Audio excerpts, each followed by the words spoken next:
You are listening to Insights from the Conference Board. Hello, my name is John Metzelaar, and it's a pleasure to welcome you to this edition of Insights, a series which helps senior executives address challenges and stay informed about current issues ahead of market trends. The series is brought to you by the Conference Board. It's the third edition in our new series, which we call Learning to Lead Innovation, by lessons from only the very best, those officers in charge of technology and innovation. And in this third edition, it's my utmost pleasure to welcome Thanos Yiagopoulos, who is the CTO of Momentive, a relatively unknown company, but not deservedly so. So Thanos, welcome to this edition. It's a real pleasure to be talking to you today. Thank you for taking the time. Thank you, John. It's a pleasure to be here. So Momentive, as I said, it's not a well-known brand name, but that's not deserved. So you want to introduce Momentive to the audience? Yeah, certainly. Momentive is a leader in silicons and specialty chemical solutions. We are a $2.3 billion company. And one of the reasons that we're not so well known in the marketplace is because we actually are the product of a legacy of many companies, GE, Bayer Silicons, Toshiba, and OSI, all brought together within the last 15 to 20 years to create Momentive. Our organization comprises of about 4,000 employees spread around 100 countries. We are focusing on specialized silicon solutions, whether those are performance additives where silicons create a difference in an application, or fully formulated silicon products that can be used directly. We're committed into driving environmental impact through sustainability and growth and support for our customers. Followed by the focus on our people and our environmental view. As our organization is spread around the world, as I mentioned, we follow a decentralized leadership model. We have 40 sites around the world where we produce and market silicons, and those sites are based close to our customer base in vertical markets that are growing, to ensure that we have agility and responsiveness to those customers. And in the same manner, this is how our technology organization has been set up. We have a decentralized technology organization model with 9 major sites around the world, built in a mode through centers of excellence, again, focused on vertical markets and support to our customers at their actual locations, so we're agile, quick, and responsive. So when you presented your company to me, as we got to know each other a bit before earlier this week, and also in the webcast that we just did, you showed a very interesting presentation, visualization, I should say, of your corporation. I'm a bit leery about these corporate presentations because they all say the same, but then in slightly different words. But you've been able to visualize your vision into a very powerful framework, which is following a V shape. You want to explain a bit how you've come to that? Yeah, and I think we have worked on that a little bit, and it's very powerful for us. Our vision is create solutions for a sustainable world, and our vision for the future is shaped in a V. And every side of the V, every vertical side of the V, is looking upwards toward our customers. Our left side of the V, the upward portion, is really around our first strategic tenet, which is profitable growth, targeting the growth and evolution of our customers. The right side of the upper portion of the V is all about operational excellence and being able to deliver agile, responsive, high quality, and strong technical support, again, to our customers. And that is aligned with our position in the marketplace, as I mentioned. And the bottom of the V, the two sides coming together, that cross section is all about our people. So the basis of the V is all about driving a culture of collaboration, people focused, and sustainability. So that format is very powerful for us. And it actually solidifies our vision for the future and our purpose in the marketplace, which is, again, solutions for a sustainable world. Yeah, I really resonated to that. I loved how you start with the consumers in your left leg, and then how you ultimately deliver to your consumers, or your customers, as you call them, on your right leg. And then, of course, the center, the support of that is your absolute emphasis on your people. Very significant, very meaningful. Now, one of the challenges which companies like yours have is the fact that you're very technology heavy. And so often you find that the technologists are operating a bit in silos, in isolation, doing their thing. But you've been able to really get in touch with what the customers need. Your innovation is very trend driven. How have you been able to go and get your technologists to be so in touch with what your customers need? And that's obviously, this will discuss then the top left leg of your V. Yes, exactly. So we actually apply a very strict trend-driven innovation model where we start from the marketplace. We'll look at the positioning of our business and its segmentation. And that segmentation aligns to the vertical markets. So for example, we sell thermal hard coats to the automotive industry for forward lighting to improve abrasion and scratch resistance. We sell protection, silicon protective materials for thermal and water ingress and chemical ingress to the consumer electronics industry, but also to aerospace and automotive industries. We sell silicon additives that create that sensory effect when put on personal care formulations and when they're used by the final user, which is you and me. So our segmentation is market back focused, and we're focusing our developments and our products on the final experience of the end consumer. So what we provide in the marketplace is a part of the final solution, but that part of the final solution is extremely important and governs the final experience. And that is our segmentation and positioning in the marketplace today. So what we do to develop that trend view, we sit down and really analyze the trends that define those vertical markets. So we analyze the trends that define the automotive market today, for example, electrification and autonomous driving.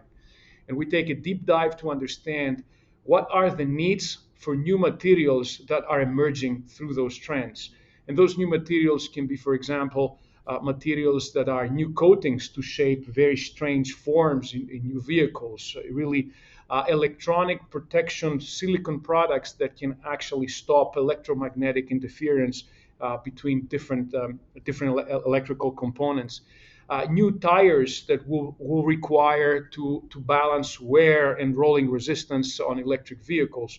We look at the space market, which is actually developing very vibrantly lately, on the need for increased space travel and satellites around the Earth for communications, and what is the need there to ensure that you have RTVs that are low outgassing, that provide very tight closure and cohesiveness in an aerospace vehicle that will transport people back and forth out of the atmosphere and then back into the atmosphere.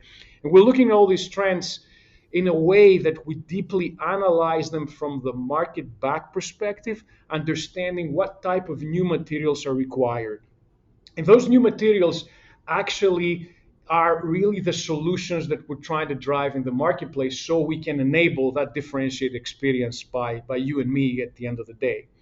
Now, the trends we're analyzing from a market back perspective have to be really aligned with a certain level of technology fit. So we look at the lens of the market back view, and then we combine that with technology analysis, a technical fit, and also very thorough IP understanding. So the intersection of marketing and technology is where this new innovative concepts are coming to fruition. And that is how we generate the next level of our innovation efforts. So these concepts are actually then constitute the baseline of our innovation efforts. And, I like where you use the word intersect. You intersect the market with your technology, and you do that very effectively. I always find that people talk about innovation always as creativity, but it also requires discipline, right? It requires choices. And if I look at the choices that you made in terms of your trends, they really represent your where to play choices. You know, where to play are correct. electrification, electrification, that's a difficult word, autonomous, healthy aging, digitization, space travel, sustainability. These are, in effect, where to play choices in which you can have your people experiment, right? Experiment and then learn, and obviously get it right in terms of developing the solutions. That's exactly right. And you mentioned people. So all of this structure and process, which you and I have been discussing, it happens not in a bubble. It happens within a selective ecosystem, and that ecosystem consists of people, and those people are everywhere. They are part of our external network, which we select and nurture specifically. It's our suppliers; those are partners in the marketplace, which provide us with technologies and knowledge, and also our customers. So in that network, we try to combine effectively our internal ecosystem, which is a seamless interaction of resources we have in a matrix model with very loose reporting lines that partner with each other, focused on those vertical market trends that you and I are discussing, with the external ecosystem, which is what I just mentioned. And partnering the two, the internal and the external, is where this magic happens, which is actually driven by the folks who have that technical knowledge. So the creativity you mentioned in this model is channeled in the right purpose and in the right programs. And that happens at the working level, at the level of a scientist, at the level of engineer, and the level of the application development uh, expert. And that is where we see the power of our ecosystem model, connecting our internal with external ecosystem and having that agility to balance resources internally, but also connect with our customers. And then we drive a portfolio management view where we prioritize those initiatives, set the right resources to succeed.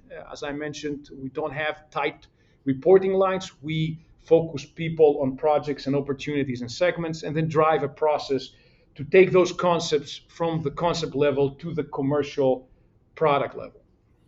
I love it how you use the word connect on a regular basis, because you are a bit of a connector that is enabling much that's happening in the company. And when I left P&G and I decided to have my second career, for lack of any more creativity, I called my company JMet Connect.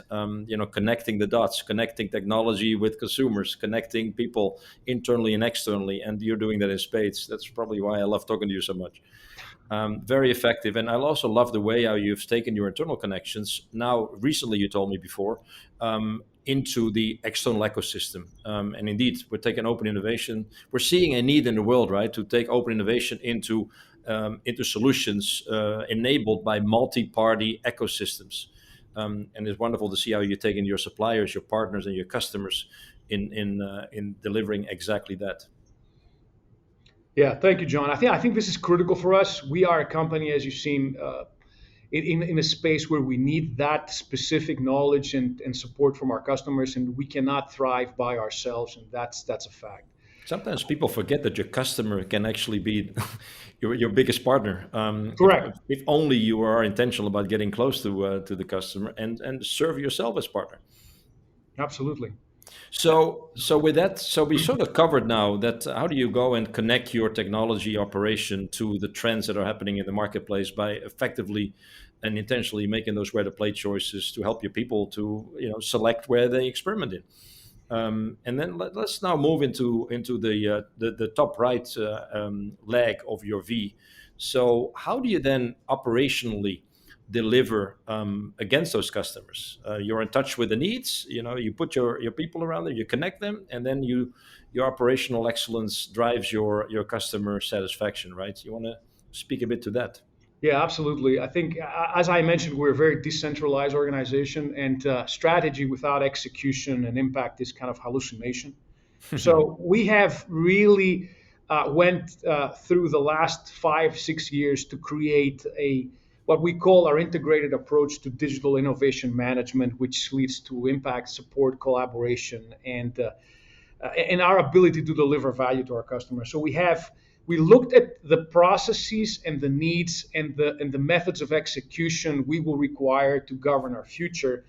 And we started from a blank piece of paper in this digitalization and digital transformation arena we're all at. We looked at the question, what we're going to need in the future to excel. And we've boiled it down to 4 areas of competence. One is a digital, fully cloud-based tollgate process, which is based around project management and allowing everybody around the world to participate.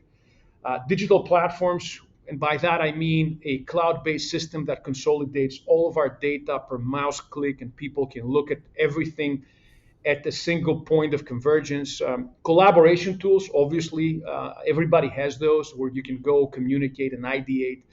And the last leg is really strategic IP management. And there we've set the systems to extract value from our portfolio, both with regards to mapping our products to patents and looking at spaces that we can adjacently capture by combining technologies internally, or looking at the white spaces by doing strategic data analytics on what we see filed in the marketplace and identifying those spaces aligned with the trends and the needs we discussed. So all this system I just described, those four areas of focus are now digitized. That means we have all the data in one place, and we are moving in the part that we let all these systems talk to each other. So we have one comprehensive view of getting ahead and aligning the trend-driven innovation, the market trends, the needs, to the data, which will help us make decisions and impact in the marketplace. And this is how we're actually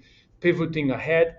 One comment I'd like to make is our tollgate process, which is really the digitized tool to drive new programs, is based on the DFV model, who everybody knows, desirability, feasibility, and viability. But we've interjected sustainability questions into that, and we see a paradigm shift on how we're actually selecting innovations, selecting programs out of our portfolios through a sustainability lens. So an insight I think I'd like to bring to this discussion is that companies of our size, and probably of every size in the future, which integrate sustainability into their tollgate processes, will face the dilemma of how you're going to position your portfolio from a sustainable manner in the future. But it's a very healthy discussion, and it leads to the point of convergence and moving towards really that essence of truly creating sustainable solutions. That's an additional insight that came into our digital processes lately. It's so relevant in our signpost of innovation framework that we introduced as a conference board. We really see two new forces that need to be totally embedded in the innovation effort, and they are exactly sustainability and digitalization. And so I love the focus and the emphasis on indeed bringing sustainability front and center.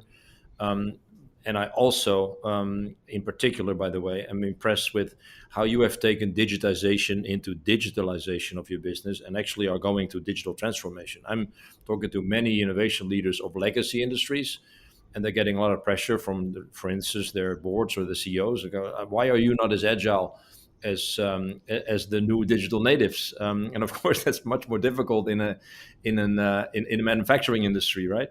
But Right. the way that you have integrated the digital tools into all of the aspects of your business, front to back, and everything around that, I find to be very impressive. So, if anybody wants to learn more about this, join the Innovation Council of the Conference Board, of which Thanos is a member, and you'll be able to get more insights.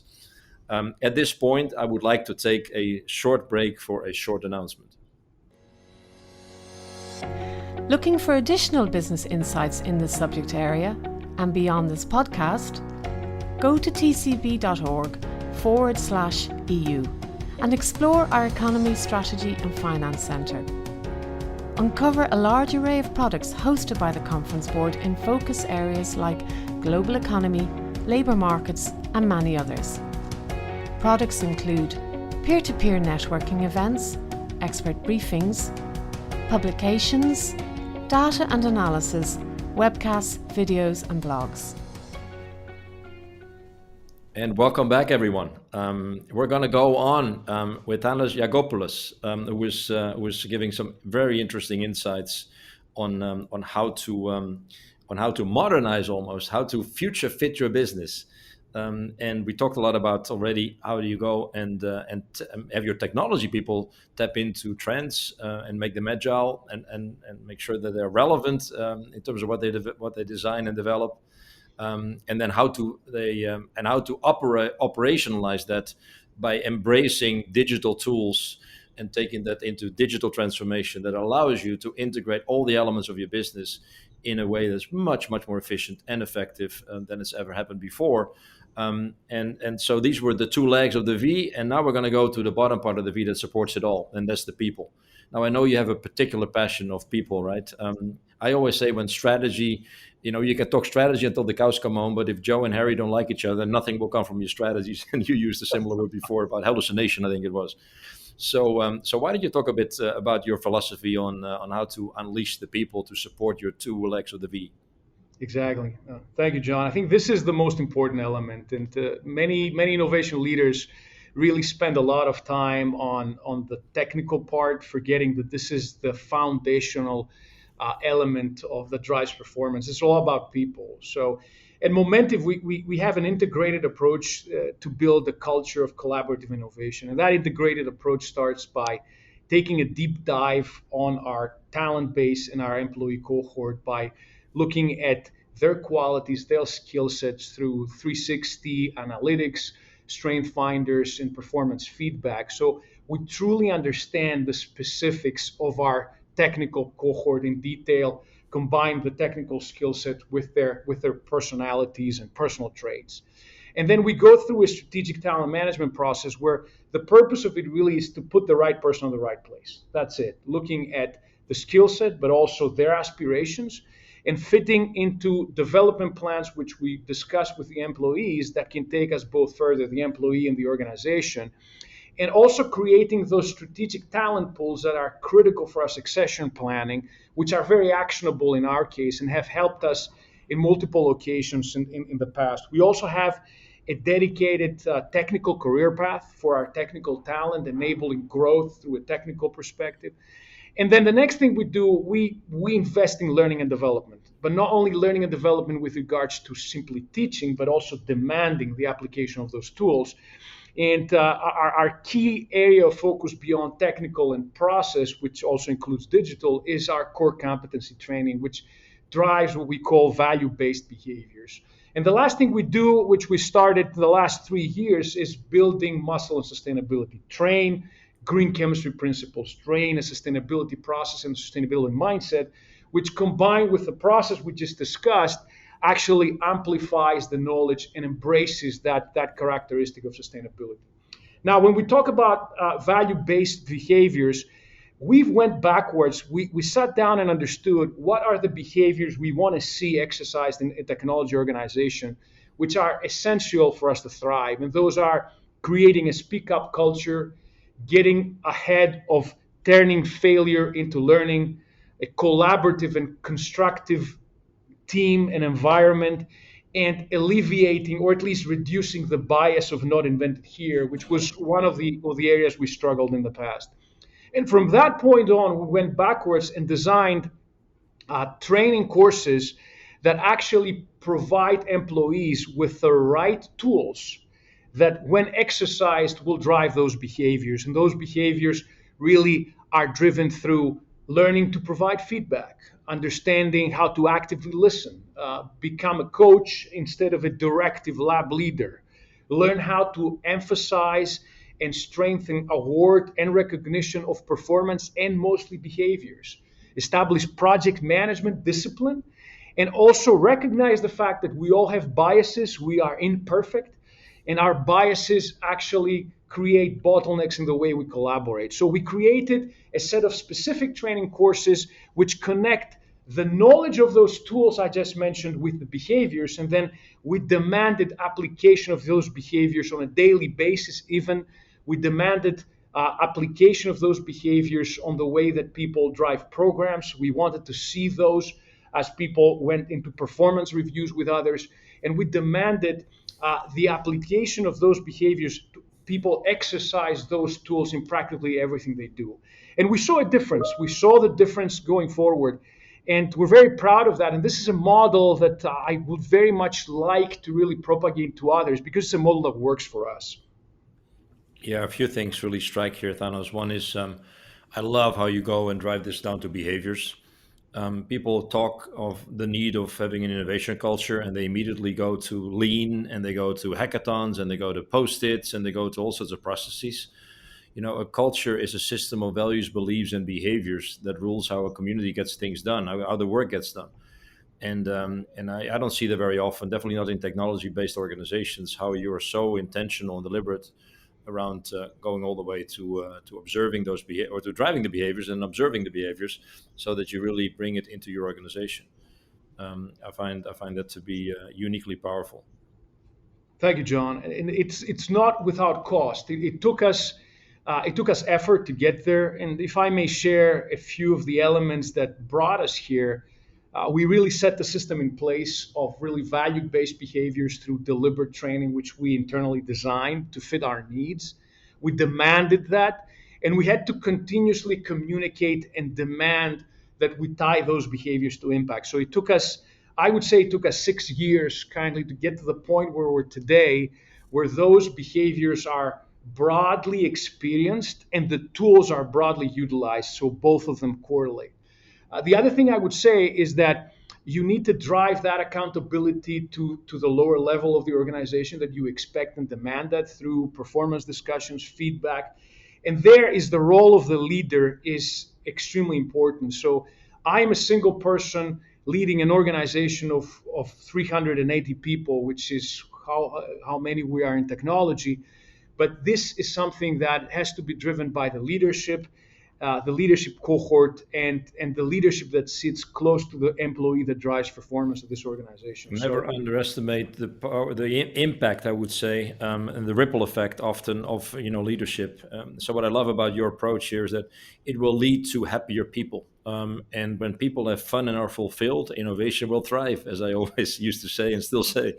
Exactly. So this is awesome. Now, the one challenge that you have on focusing on culture like this, many people would say, yeah, but so how do you measure this? Culture is this intangible. It's so it's hard to go and even get my arms around it, because I don't know how to measure the impact of it. Now, I know that you've been able to go and do that, and that leads you, I think, to your maybe bringing it all together.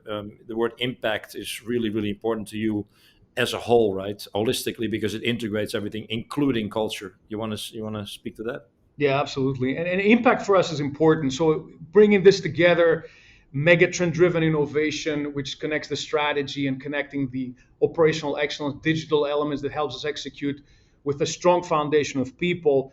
The cultural transformation we've seen, we've measured this through targeted employee satisfaction surveys, but also complemented with other quantitative analytics that we brought forward. So if I look at our satisfaction of our employees today through our recent survey, 85% of our employees are very happy with their roles. They feel the difference.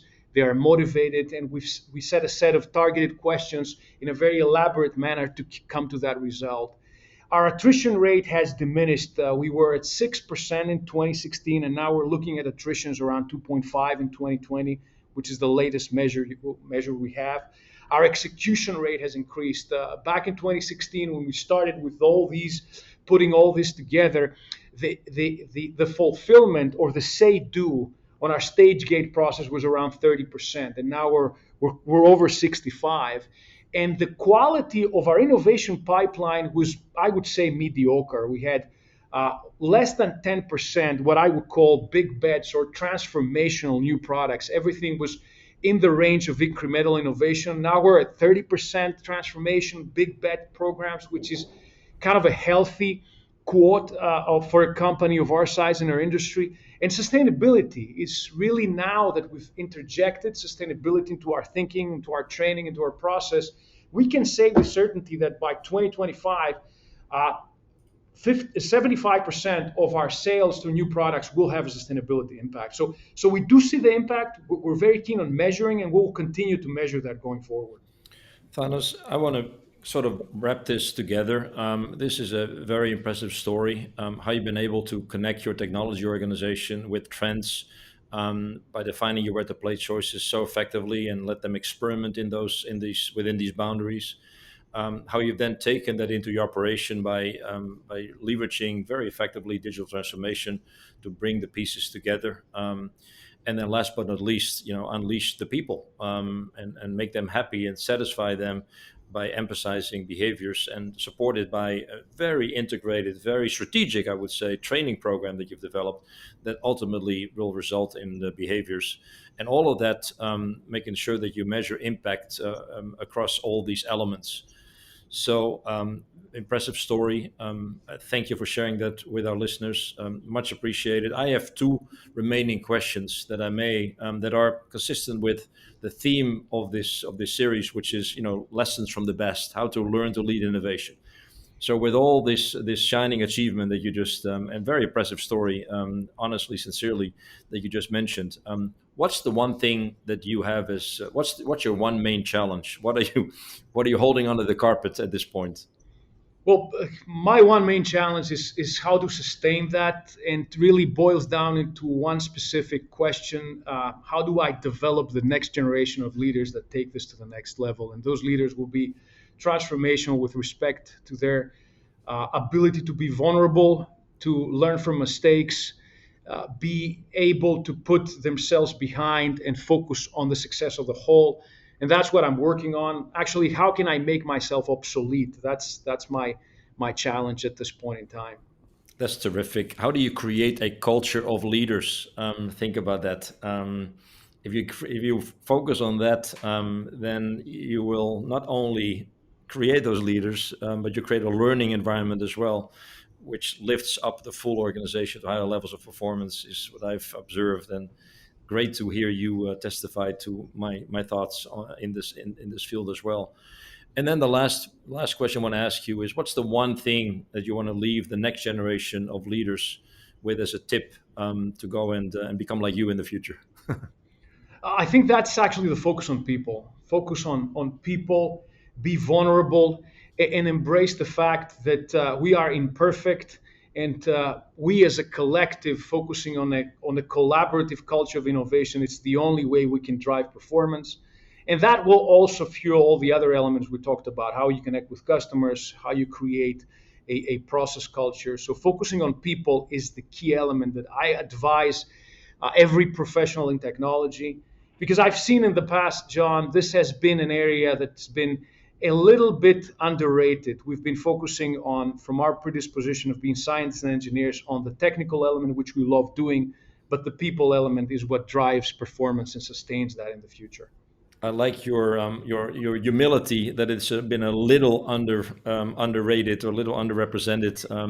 I think we're entering a whole new era where indeed leaders need to become people managers rather than cold-blooded and cold-hearted strategists.